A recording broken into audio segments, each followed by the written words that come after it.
Good afternoon. My name is Chrissy Thornton, and I'm happy to be here on behalf of Associated Black Charities for our monthly Equity at Work webinar series. Today, we have the wonderful blessing of being able to talk and learn more about leveraging ERGs, employee resource groups in the workplace.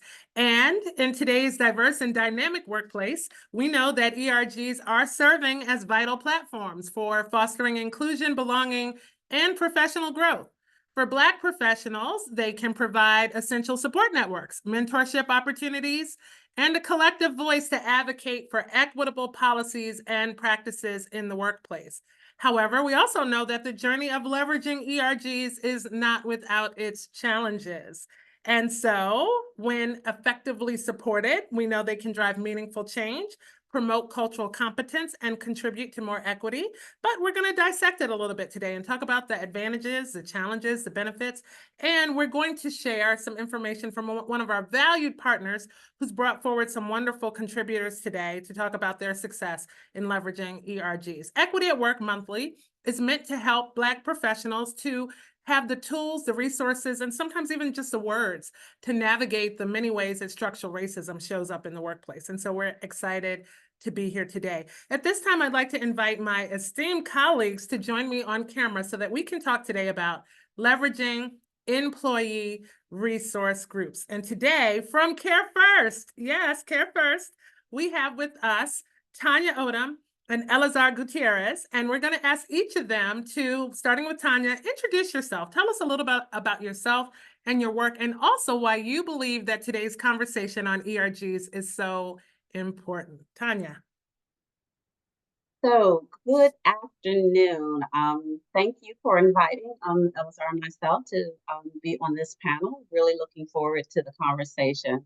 My name is Tanya Odom. As Chrissy indicated, I am the Director of Diversity, Equity, and Inclusion at CareFirst. I've been with the company about 3 years and lead our D&I efforts across the company. Prior to joining CareFirst, I was in the federal government for 30 years. And so, and now I'm here at a private company. I think that the discussion around ERGs and around diversity is very important because the world is really changing. We're becoming more diverse, we're becoming more complex and interconnected. And with the current atmosphere around diversity, equity, and inclusion, a lot of companies are kind of pulling back from DEI initiatives, also from ERGs. And so I think it's very important for us to lean in, and CareFirst as a company, we are leaning in. We are continuing with all our DEI efforts and really have a robust ERG program, which we're constantly trying to evolve and improve upon. Thank you so much. And Elazar. Yes, good afternoon. Thank you so much, Chrissy, and to the Associated Black Charities for the invitation this afternoon. My name's Elazar Gutierrez, he, him. I have been at the company for about 1.5 years, going on 2 years. Very excited to have joined CareFirst. And I'm in Marylander for the last 10 years, so always excited to make those connections. But for me, my day-to-day roles here at CareFirst include supporting our 9 employee resource groups, which are amazing, and I know we have some of the members on. And I also support our work alongside Tanya on our company-wide initiatives, such as our Week of Equity in Action, which we are very proud of, and then other initiatives that come our way of not only supporting our employees, right, but also supporting our leadership team and our community partners. And working alongside other departments and other colleagues. So for me, I think being sort of in supporting our employee resource groups has been crucial in the sense that I once began my career in corporate America, I started with my career in a nonprofit setting and then moved on to sort of more the private sector. And that's where I really realized the impact that employee resource groups can not only have on you as a minority, right, but how also employee resource groups can drive internal policies and can drive internal not only connections but also the way that a company is ran. So I'm really excited to have this conversation, dive a little bit deeper about the good work that we're doing here at CareFirst, and not only Tanya and I, but also our colleagues, which are those employee resource group leaders and folks that make this happen every single day. Thank you so much. So let me reiterate that CareFirst is one of our valued partners. They've dug in, they support the work of Associated Black Charities. For that, we are always very grateful. I'm also going to acknowledge that I am excited to learn today. I'm excited to learn how CareFirst is doing this the right way and the impact that you all are having. Tanya will be the first to tell you, she and I have been on a number of panels together where she's heard me say very loudly and strongly that I'm a little bit indifferent toward employee resource groups. And I'm a little bit, I kind of wane back and forth on whether or not I think that they are as valuable as we're being told they are in today's climate. But I'm certain that they're working at CareFirst, and therefore I'm certain I can learn more today. So let's dig right into the conversation. Let's talk a bit about what they are, right? Like make sure that we have shared common language and understanding about what an employee resource group is. So I'm just going to start with the definition and then hear from you all as well.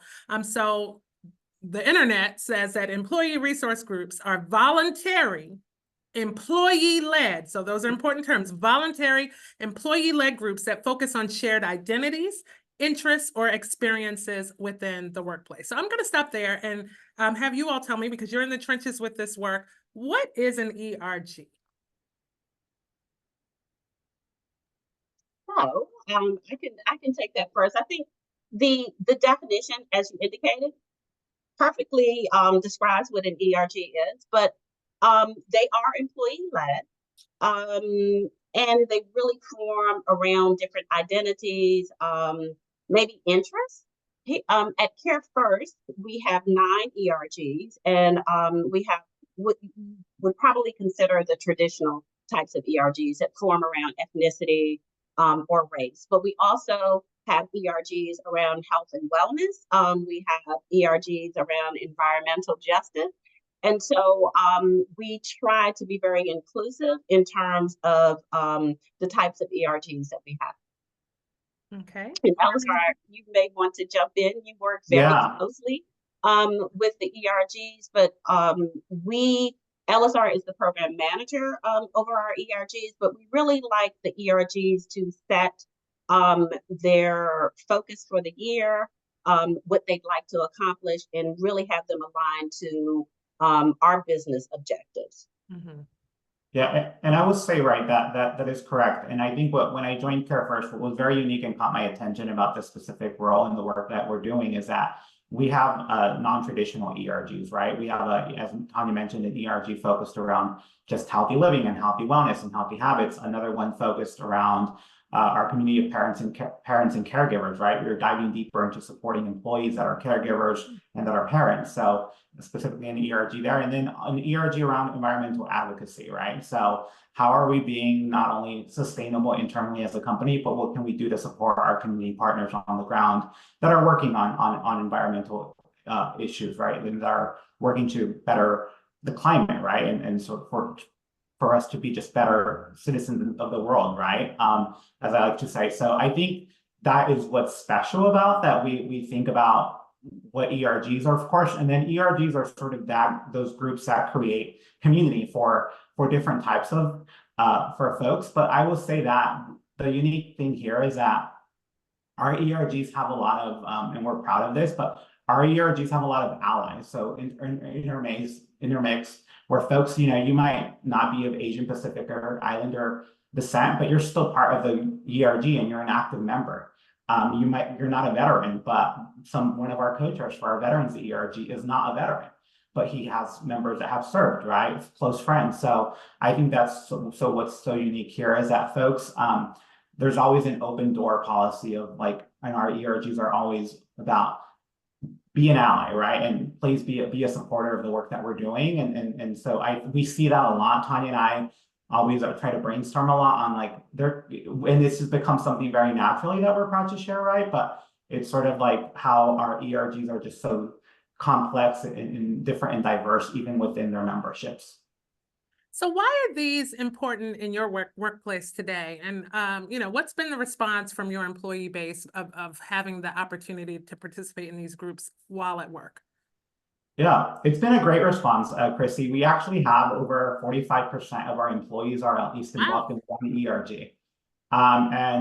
These ERGs are integrated in the workforce in the sense of not only are they, I sometimes when people think about ERGs are like, oh, it's like a club or no, it goes much more deeper, right? Our ERGs are hosting coffee or lunch and learns at least multiple times a month, right? On a variety of different subjects. Our ERGs are giving back to the community, supporting our local nonprofits. They work very closely with our community health and social impact team on suggesting organizations that we should be volunteering at, right? Suggesting nonprofits in the area that they want to build partnerships, right? And I always tell our ERGs, let's start small. Let's start with a volunteer event, right? Like, let's go out and volunteer at this nonprofit. So then, maybe the team brings, you bring more awareness about the nonprofit, and maybe that organization, right, provides, has funding from our community health and social impact team in the future. So our ERGs are doing a lot of that work. And then thirdly, I think what's so special here is that sometimes our senior leaders, and Tanya works more directly on this and could speak on this, but sometimes our senior leaders and our leadership team like to run ideas through ERG co-chairs first, right? So they're thinking about this policy, or they're thinking about this new wellness initiative, and they're like, can we run this through the ERGs? The ERG co-chairs, can we get their thoughts first, right? So it's really, we've even had, folks, hey, there's these two organizations, that are going to provide this benefit. Can you let us know what your thoughts are on it, right? The ERGs know really the employee's perspective. So I'm grateful to our leadership team that they think of our ERG leaders and that they think of them as, of really providing that feedback before something gets rolled out. So I always like to say our ERG leaders get like a preview of what's coming down the pipeline. But they appreciate that, and we've really been able to, have ERG's input really matter in some of those cases. So the data undeniably shows that ERGs have increased employee satisfaction across, the workforce. But if you had to kind of break it down to 2 or 3 main objectives of why CareFirst has invested the time, the energy, and the space, both literal and figuratively, for the ERGs to exist in your workforce, what would those objectives be? Like, why is this a thing? What's the end benefit? So I think the end benefit of having the ERGs is it really does increase employee engagement. And an opportunity, it gives employees the space and opportunity to raise issues and concerns that may impact their particular groups. Although we know that, everyone that is a member of a certain ethnicity or race don't think the same, don't have the same issues or concerns, but it gives them a platform in order to voice some of the concerns that may be raised up from the membership. We like to think of our ERGs as our ears and our boots on the ground to really be able to interact with the workforce, find out, what are those issues and concerns? What can we be doing better? What are some of the gaps that we see in terms of making sure that everyone feels included in our workforce? One of our corporate goals is to create an environment where all employees can thrive. And so our ERGs really play a vital role in that. We like to think that every employee has a role in making sure that we create this environment, but the ERGs have a unique role in terms of they have a large membership and can be able to have that voice multiply. And as Elazar indicated, our leadership does rely, I won't say entirely, but really like to hear the perspectives of our ERG leadership when we're making decisions about different things so we can have better informed decisions. Now, does leadership participate in your ERGs? Because that's something that I know doesn't work well in other environments where it's more of a entry-level workforce that's participating, that has an opportunity to maybe vet some ideas up the chain, but they don't feel a leveling of the playing field with leadership participating. How does that work at CareFirst? Yeah, so I'll let Elazar finish, but I'll start off. In terms of the membership, it's at all different levels. So it's not just entry-level employees or employees that feel like they're trying to, gain mentorship or learn more about the company, but there are employees that have been at the company years and years and years that are, more senior in the company as well as junior in the company. And each one of our ERGs has an executive sponsor. And so most of our executive sponsors are at the VP or above level. Okay. And we've had some executive sponsors that are actually our executive leaders as well. And when we have events, when our ERGs have different events, we always invite our executives who often attend these events and support the events as well. And so, Eleazar, I'll let you provide a little more context. Yeah, no, I think we, adding on to what Tanya just shared, right? Our senior leadership team is very supportive of our employee resource groups, not only as being executive sponsors, but one of my favorite memories is last fall, actually, our Women's Impact Network had this great idea. They had just brought on a new executive sponsor, Dory Henderson, which is our chief technology officer.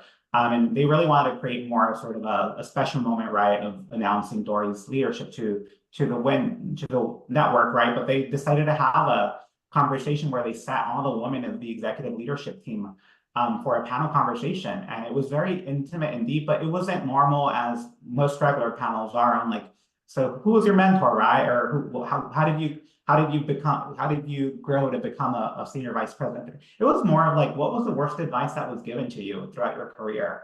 Yeah, what was a difficult moment for you? How do you navigate politics at an organization? So it was very deep and unique, but the fact that all of the women of our executive leadership team sat down in person for about 200 people in the room and a couple hundred more folks virtually was powerful, right? It was really powerful. And most importantly, Chrissy, all the men of the executive leadership team were there supporting our CEO was there front row supporting his leadership team, and so was their colleagues, right? So for us, it's hard to get a hold of people's calendars and schedules, but our ERGs are very intentional about planning things in advance, right? To make sure that we do offer the opportunity to have members of the senior leadership team support.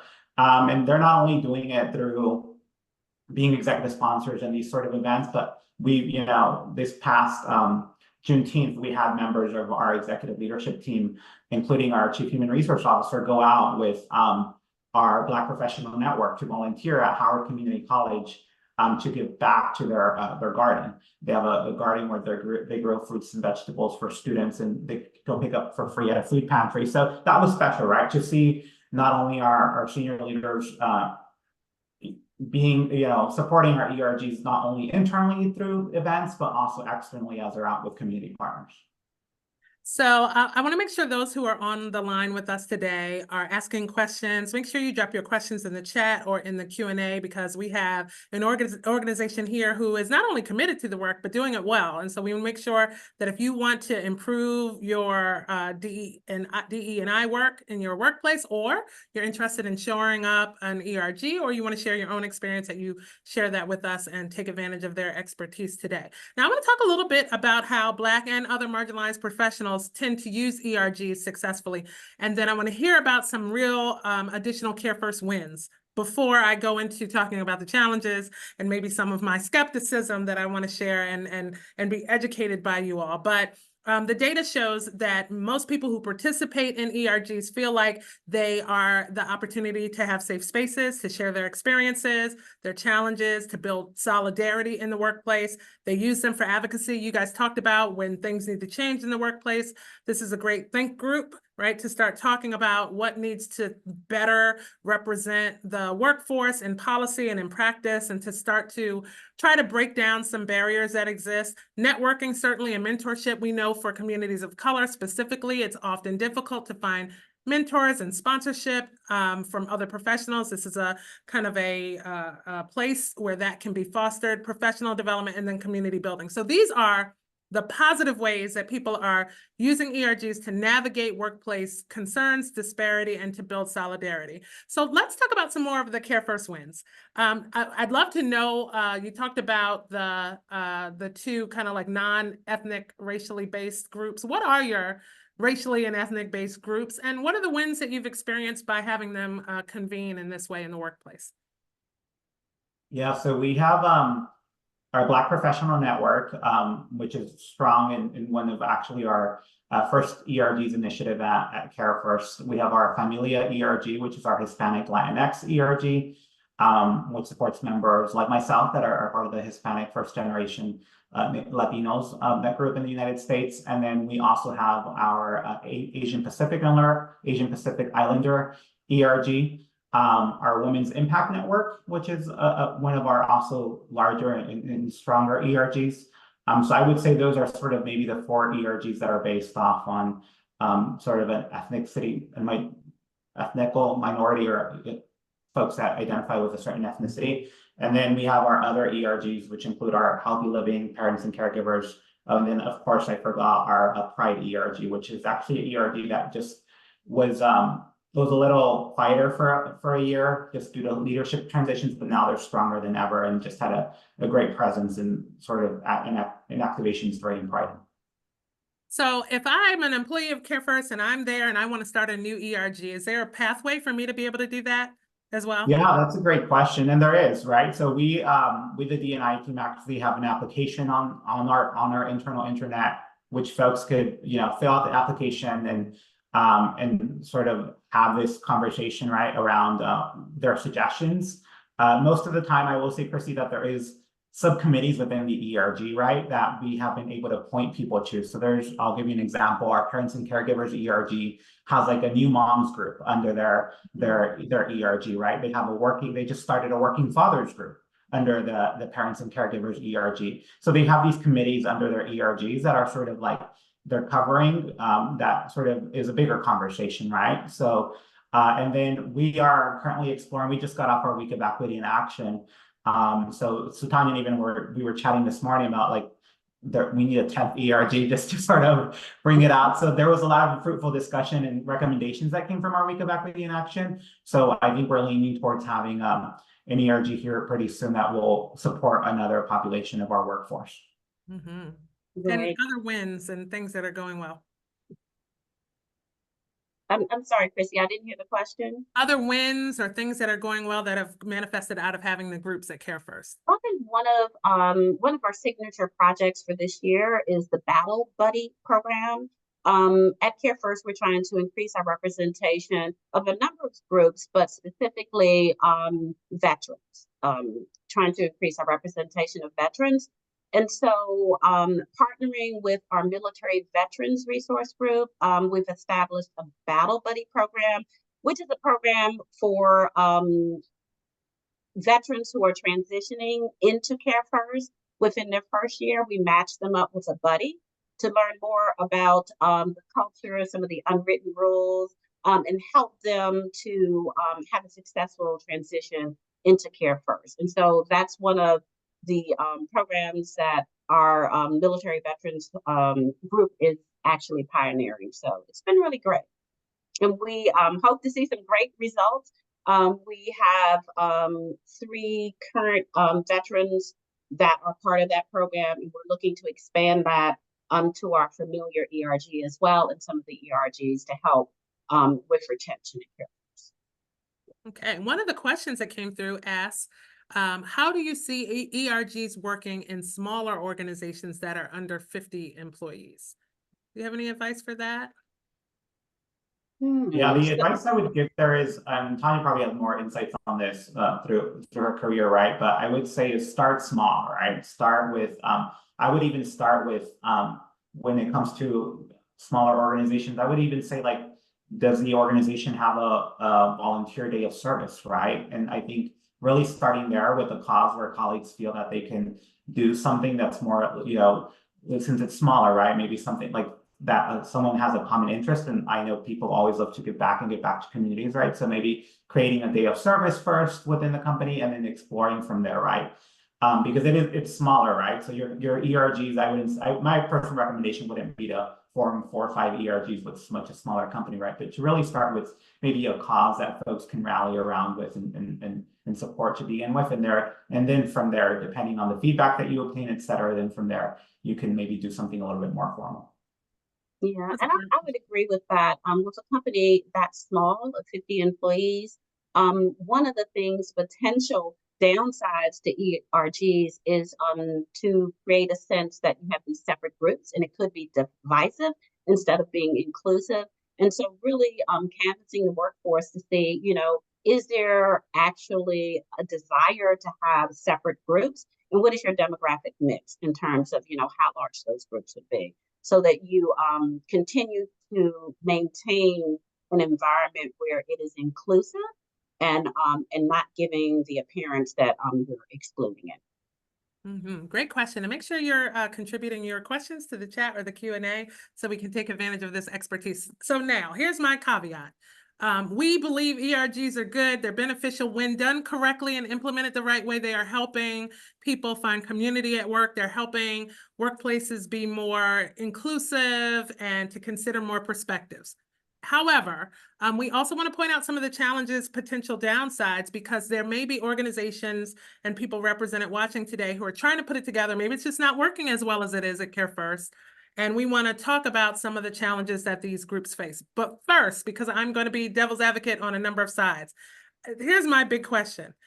When is the work getting done? Like, while we ERG in the workplace, when we're supposed to be accomplishing the goals and the tasks assigned to our position, you know, when does the focus shift from doing what we're there to do to more of this type of, you know, community, typically what I would call extracurricular type of activity? And how do you feel about that as people who are leading the department, but also keenly aware that CareFirst exists so that things can get done in its business model?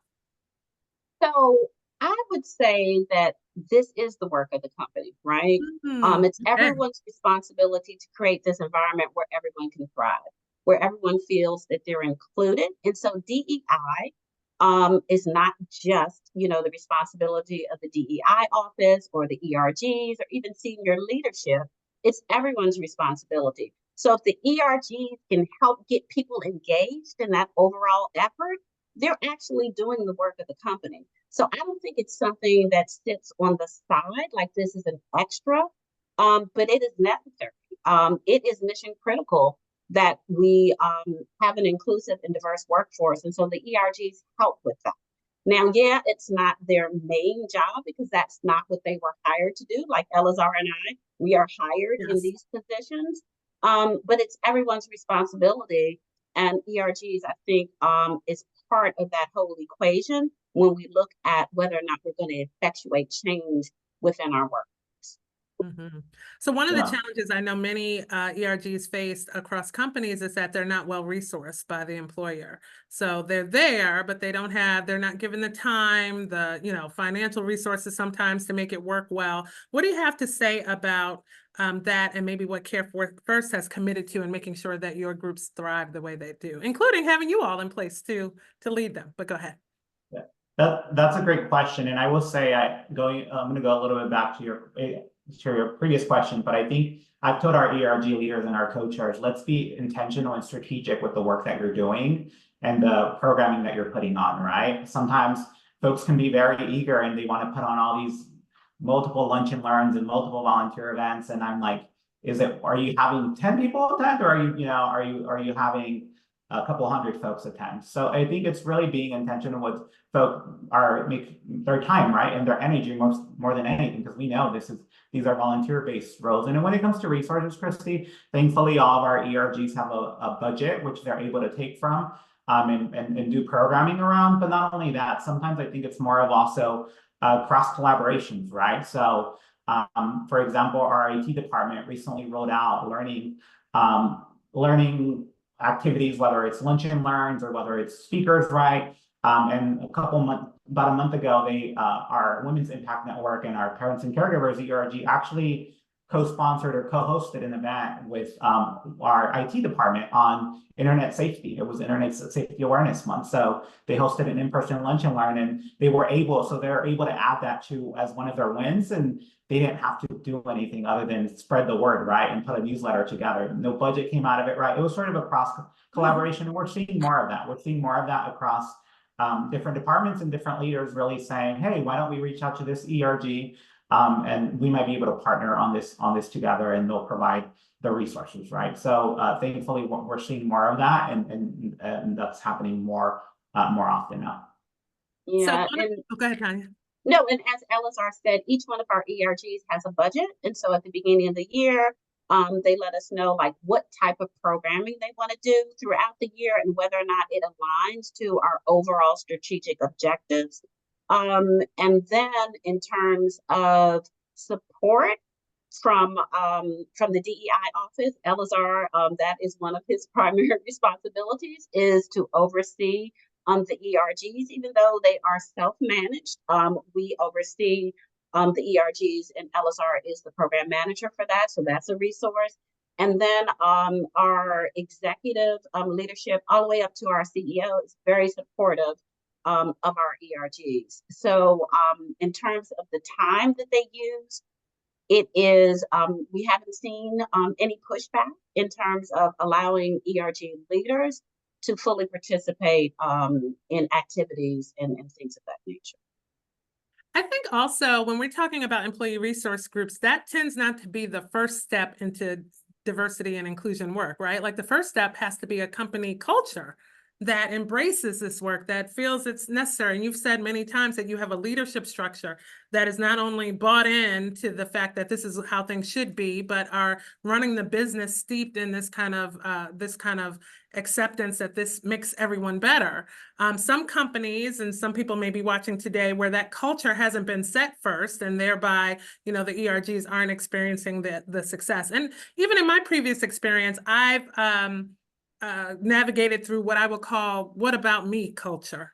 And that is where you have employees who might not fit into the affinity group, right? Like might not be marginalized in any way, might not need to find solidarity because they're walking a life that is built to protect and advance them.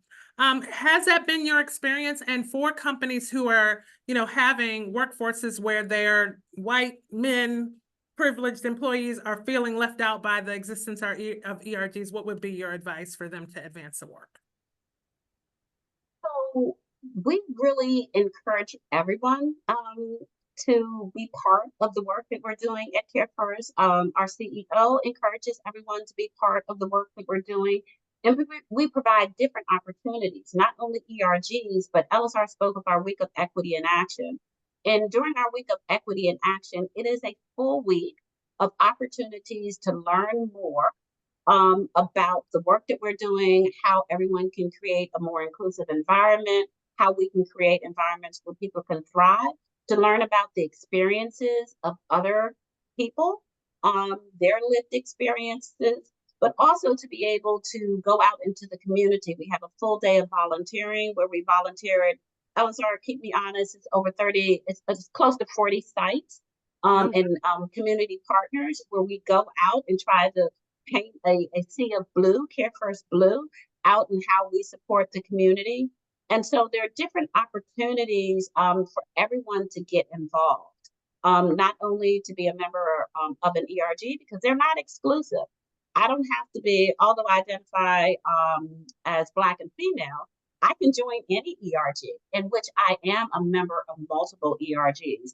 And so at CareFirst, not only do we have over 40% of our population that are a member of an ERG, but we also have employees that are members of more than one ERG.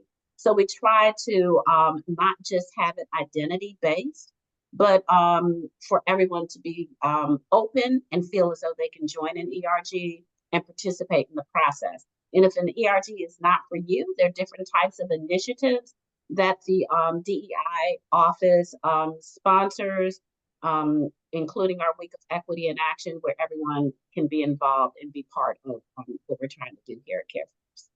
Mm-hmm. Yeah, I would also add to that, and that there's also a lot of resources, right, that folks internally, if they're not involved in an ERG, right, we have a very strong volunteer culture. Last year, we volunteered over 40,000 hours of community service as a company, right? So there's a lot of different causes and volunteer nonprofit partners that we partner with, right? And folks will say, I will say that it is really strong within ERGs is allyship, right? That support of colleagues towards our communities, and sort of sometimes I'm amazed, for example, that our MVRG, Military Veterans Resource Group, is one of our smaller ERGs, right? Because a lot of folks are not veterans, right? And we're working on more veteran hiring and recruitment. But when they have community service events, their community service events will be almost to 100, 120 people for Flags In and Flags Day Out or veteran related activities. And that's where it's like the allyship comes into place, right? And that respect that folks have for those men and women and individuals that served our country, right? So I think that's what's really powerful here that we see a very strong allyship presence around amongst our ERGs, right? Where you might not have as many active members, right? But when it comes to, Black History Month, there's, everyone rallies around the activities that the Black Professional Network is doing and how they want to learn and support, right? And when it comes to Hispanic Heritage Month, the same thing. I know Diwali in November is one of the most favorite activities that all members of join, right? The Diwali celebration to learn, and that's one of our signature and most favorite events of the year. So it's really strong that we have that strong allyship from our members, right? And from our workforce. And we, as Elazar mentioned, our 9 ERGs, we do have a healthy living ERG. And I think everyone, regardless of your race or ethnicity or sexual orientation, can have an affinity to living healthy. And we also have an ERG community of parents, families, and caregivers. And then our ERG on action for sustainability, climate change, and the environment. And so we try to have different types of ERGs that can attract a variety of people within the organization. And I think those groups allow people to find commonality in more than just working at Care First, right? Like we're all maybe dealing with aging parents, or we're all a mom, or we're all of these things.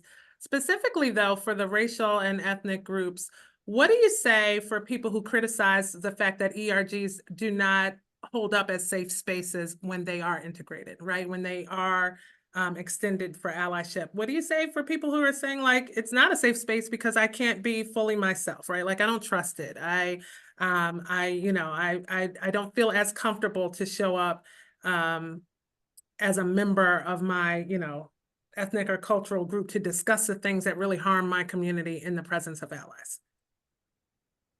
Yeah, I would say to those individuals, right, that it really depends on the culture that you're creating amongst that ERG, right? And many of our ERGs do provide that safe space for individuals, right? And what I've noticed, right, and folks will express is that through ERGs, they're able not only to find a safe space, but they're able to find an individual, or they're able to like pick up the phone and call someone, right? You might not know someone in accounting, but you met someone that wasn't a part of the accounting team through the ERG at a volunteer event, right? So now you feel more comfortable. Hey, let me pick up the phone and call this person because they're part of Familia, and we met, and I have these questions, right? These complex situations that I have to manage now with the accounting team, right? So I think we've noticed a lot of that, and folks will say, yeah, I met this person through the ERG, so now I feel more comfortable just picking up the phone, right? And asking maybe a question that I'm a little insecure about, right? Or maybe someone can help me navigate this difficult situation because, and especially I think, Chrissy, we still continue to live in a very hybrid and virtual environment. Mm-hmm. So these ERGs are really creating, right? They're creating these opportunities for not only a safe space, but people trusting each other and people getting to know each other better. And when it comes to, I think, that safe space situation, right? I will say that I do think that through a lot of our ERGs, our members find informal mentorship and sometimes even sponsorship, which has allowed them, right, to really find a mentor internally that they look up to or could, tap in for advice. And that has been, Tanya and I have also been noticing that's also a big desire for our ERGs. So I know Regina Claison, and big kudos to Regina, but her and Alston Hill, which lead our Black Professional Network, will be starting they surveyed their population, they surveyed their membership. And that's one of the big things that came out, right? Mentorship. We want more mentorship. So they will be starting to have a big focus on mentorship starting, and they're planning now so that they'll be launching some really good programming starting in 2025, but that's really intentional about what mentorship looks like and really creating more of those deeper moments of connection for their membership. So a question came in that asked, and you may have touched on this a little bit, but do you see more people of color gravitating to ERGs versus their counterparts? And if so, why?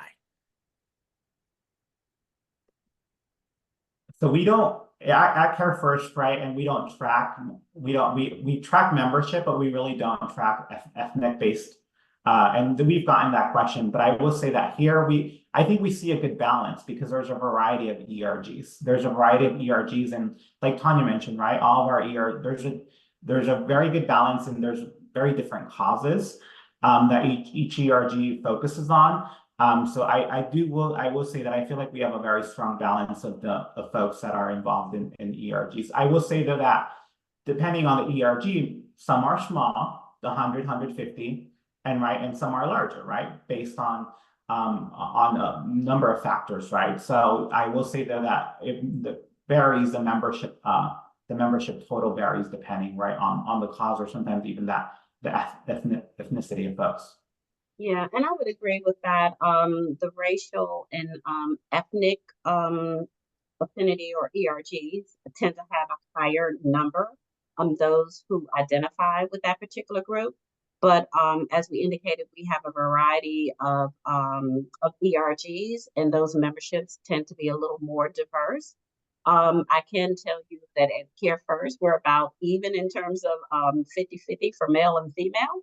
And so you see larger numbers of of women and across all of our ERGs, simply because of the way of the composition of our workforce. Mm-hmm.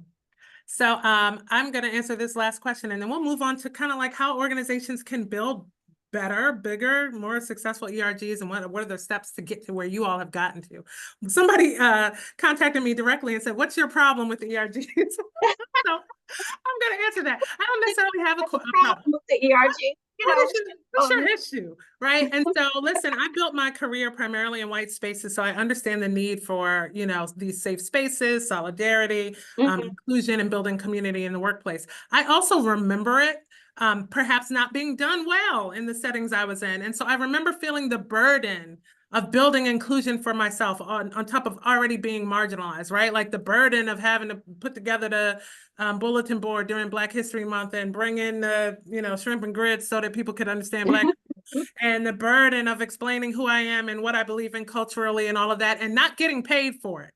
I remember that being a responsibility I had on top of my work duties to educate and bring people along in an environment that naturally was not inclusive. And I didn't have a Elazar and a Tanya. The burden of that was under-resourced, and it was put on the people in the community members in the workplace. And it was just something else to do that created, I think, more burnout. So for me, I kind of feel like, and then I also feel like, if I was to say like what should happen instead of an ERG, like what I believe in as an antithesis to that, I believe very heavily in diversity committees. I believe very heavily in bringing all of the voices to the table, right? So that we can have a different kind of safe space, a safe space where people can hear what the harms are, they can hear the lived experience, and they can feel accountable to support the needle moving forward.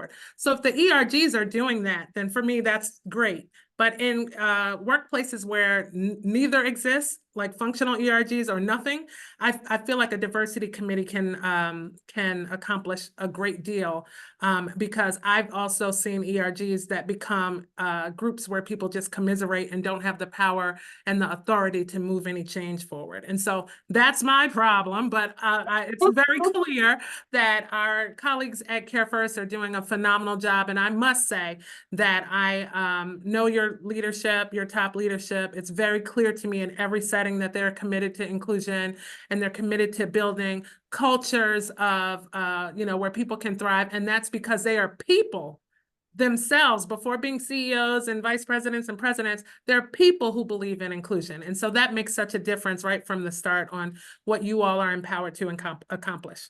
All right, so that's my issue. The point that you made about the diversity committees, when you have a smaller organization like the question that came in, where they only have 50 people, a diversity committee would be a great start in being able to hear all of the lived experiences of, the different ethnic or racial minorities that may exist within that company. In a larger company, a company, we have around 6,000 employees. Having these ERGs have been really great. And you mentioned or had a question around, the safe spaces. And if you really want to bring different things to the table and you don't feel safe bringing that because others are there, but that gives those other people that are a member of that ERG an opportunity to hear your lived experiences, because we can only kind of operate, you know, in this society based on our lived experiences unless we know more. When we know better, we do better, right? And so it gives you know, those individuals that are part of the ERGs that may be aligned based on ethnicity or race an opportunity to hear some lived experiences and how different things may impact them. Because we do know that, you know, two people can be in the same situation, having the same experience, but they're experiencing it differently based on their race or ethnicity or their sexual orientation. And so that's like an important like learning experience that you can have by being part of an ERG, just hearing about those lived experiences. So let's look at what the steps are and the best practices are around building really powerful ERGs. And I'd love, as we go down the steps, for you all to tell me how CareFirst navigated this or is in progress of navigating it. So it says, first, you must assess the needs of your organization, right? Like conduct surveys, talk to people, and understand where the interests are, the needs are, to ensure that the ERGs are addressing relevant issues. How do you guys navigate that? And so with me being at the organization 3 years and Elazar being at the organization about 3, all of our ERGs were in place at the time that we arrived. I have at my previous employment started ERGs, and then we do have a process now on how to start those ERGs. But you're exactly right. There should be a need, like assess how employees are feeling, whether or not you have a group of employees that want to establish an ERG, and then what are the goals and objectives of that ERG, and whether or not, you know, like what are the issues? Like, do any barriers exist? Like, how can we use this ERG to hopefully eliminate or mitigate whatever barriers may exist? That's amazing. This says one of the barriers, the first barriers we talked about, is making sure you have buy-in and support from senior leadership, right? That they have to be in support and backing these initiatives. Also, next, you want to define the purpose and goals of each of the ERGs so that it has clear direction. And establish structure. I'd love for you all to weigh in on this. The formal structure you all have spoken to with defined roles and responsibilities. This is the first time I've heard of, what did you call it? An executive sponsor or executive? Yes, executive sponsor. Oh yeah, that makes all the difference. I'd love to hear about how you are establishing formal structure and defined roles and responsibilities within your ERGs. Yeah, that's a great question, Christy. And I think that's something that we've, since I started Tanya, that was one of the first things that she said. She's like, we need governance in place. Please help me with the governance of our ERGs, right? And anything from our executive sponsor to even our co-chairs, right? We started a new process that each ERG should have 2 co-chairs in place, right? Not just one person, but 2 individuals, because it's much more of a balance, and it allows for different perspectives and ideas. But not only that, right? The executive sponsor piece is crucial in supporting. So our ERG co-chairs have a regular touch point with our executive sponsor, what they think is coming down the pipeline or what programming should be done. I'm always in email, a way to support our employee resource groups, but then I also meet with our co-chairs once a month. Every month I meet with them to see, hey, what's coming out the pipeline? How can we support you on the D&I end? And then I'm directly briefing Tanya or providing her with high level things of what's coming down the pipeline for our employee resource groups. Something that we've also implemented in place to support our employee resource groups is that we've now had an annual sort of summit or day of training for them, right? Where we bring in external facilitator, not Tanya and I, because they hear from us all the time, right? But an external facilitator to come out and really facilitate, you know, some of those focus areas that we should be facilitating on, right? And we provide them with a great meal and sort of great time also for networking with senior leaders, with our senior leaders, such as our Chief Human Resource Officer and our CEO, right? So that they also get that time to talk to them about maybe what are some of the challenges or where they feel like they need more support from the company, right? So really creating that safe space for our ERG co-chairs to be vocal. And then not only do we then meet as a team, so all the ERG co-chairs will meet with Tanya and I and our team once a month. So there it's where we really take time to say, hey, what's coming down the pipeline for Pro Pride? What's coming down the pipeline for Familia? But not only that, now we've seen that meeting is like, now I have speakers internally saying, hey, Elazar, can we talk to the ERG leaders for 15 minutes during their monthly meeting on, I just had a conversation earlier this morning about compensation, because now we want folks to be more engaged with the compensation and for folks to learn more about the compensation process at CareFirst. So now we're bringing in, someone from that team to speak for the first 10, 15 minutes of our meeting in August. So I think we've really built these policies and structures in place, and in referencing, making sure that we're providing our ERG leaders with a toolkit for whatever they need, and that we also provide them with that training. And we want to do more of that. I think that's an area of growth that internally we want to make sure that we are providing more of that support and resources to our ERG leaders so that they're being successful, in the work that they're doing. Yes. And now another step is going to be like, you got it, you have it in place, it's backed. Now you have to promote participation. Do you think that is like a company top-down thing of promoting participation, or more peer-to-peer as people join your employee base, they see it happening and they're brought in by others who are benefiting? So we are really working on that. With 40% of our workforce being a part of an ERG, I think we're doing pretty good, but we know we can do better. Because when we look at those numbers, those are numbers of people that are members, but they may not be active members, actively engaging in all of the different activities and events that are being sponsored. And so we're working on promoting them more, promoting our ERGs. During our week of equity in action, we had a panel which Elazar moderated, where we had a member, a member of each one of the ERGs talk about the benefits, some of the challenges, things that they've done through the year as an ERG, and really encouraging membership. And we've seen a spike in membership since that panel, but we are constantly highlighting them. Part of our company culture is to acknowledge which we call difference makers across different areas. And one of our categories is diversity, equity, and inclusion. And so we had the pleasure of recognizing several of our ERG members to receive that prestigious award and highlight them through various communications throughout the year. So we are constantly marketing all of the benefits of being a member of the ERG, and hopefully will encourage those that are already members to become more active. And I know our leadership from the CEO down encourages our senior leaders, our vice presidents, our senior vice presidents, and executive vice presidents to all be a member of an ERG, at least one ERG. Okay, that's amazing. And while you all are promoting participation, I want to remind you all that ABC on September 14th is having something called the Cookout, and we're having it right at the base of the CareFirst building on Boston Street and over there in Canton. And so we're going to need your affinity group for your Black professionals. Regina, come on and activate so all of your ERGs can come out and support this as an activity. You guys are doing an amazing job. Before we start to wind down and talk about outcomes, right? Like the best outcomes that can happen when ERGs are working well. Have you considered bottling this up? Is there a manual that you could lend to other organizations who aren't as successful or advanced in this as you all are at CareFirst?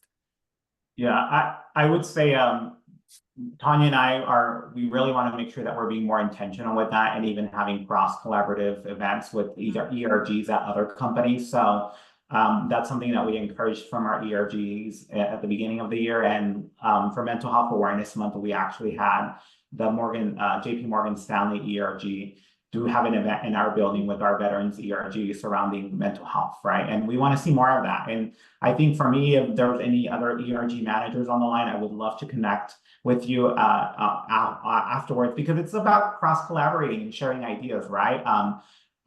Something we also want to do is do more of connecting with ERGs across the Blue Cross Blue Shield plans, right? Which is a large network of who we are, right? So we're hoping to focus on that in 2025. So there's a lot coming down the pipeline. I do think that For me, it's always, we like to stay on top of things. I'm always sharing, Tanya and I will always sometimes share like, hey, did you see this case study that, that this company did on ERGs, or did you see that this activation is happening? So always being aware of also different programming that's taking place for ERG managers and diversity, equity, inclusion professionals. So yeah, we really appreciate that. And for me, it's also just about keeping really an open mindset, right? And we've encouraged our ERGs to do that, to maybe put on a program. It might not work, and if it doesn't work, that's fine, right? At least you tried it, and then you'll get better than the next time around. So also just making sure that this work is important, but also it's work that's ongoing. It's work that should be creative and should be fun, and more than importantly. And so we're really just honored to be here, and I think thankful to have these jobs which allow us to do this work, because for me this isn't work. This is like my It's passion. amazing, So, isn't it? It is amazing. I yeah. talk about that all the time. This is like passion work. And Yeah. so what I will say is that obviously to make Baltimore better, to make our region better, the state better, and the world better, we need leaders in this work. And so I'm going to be an advocate for, listen, I can't say, I might not be 100% believer, but you guys got me over the 95% hump today. Because Well, this sounds that is amazing. Yeah, something. I'm gonna, and so we need leaders in this work. We need case studies of where and best practices of where it's working well. And so as much as you can bring in other corporations, other entities to help take advantage and not have to maybe stumble through it on their own, and to take advantage of the great work that you all are doing would be wonderful. So I'm gonna say just these few things. These are the outcomes of ERGs when they're functioning properly. Enhanced inclusion, career advancement, right? Like for all employees, right? Like it's not selected for a few.